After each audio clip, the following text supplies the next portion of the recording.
நல்ல weight gain பண்ணணுன்றவங்களுக்கு ஒரு ஹெல்த்தியான ட்ரிங்க். சத்து மாவு 2 ஸ்பூன் போட்டுக்கிறேன். 2 டம்ளர் தண்ணி ஊற்றிக்கலாம். நல்லா கட்டிப்படாமல் கரைச்சிக்கோங்க.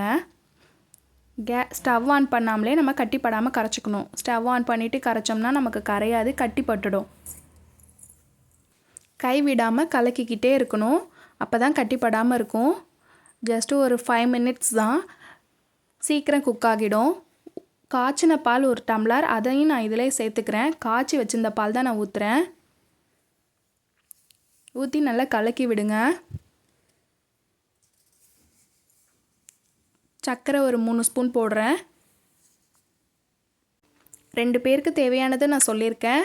உங்களுக்கு எத்தனை பேருக்கு வேணுமோ அதுக்கு தகுந்த மாதிரி நீங்கள் சத்து மாவு கூட்டிக்கிறதும் குறைச்சிக்கிறதும் உங்களோட விருப்பம். ட்ரை பண்ணி பாருங்கள்.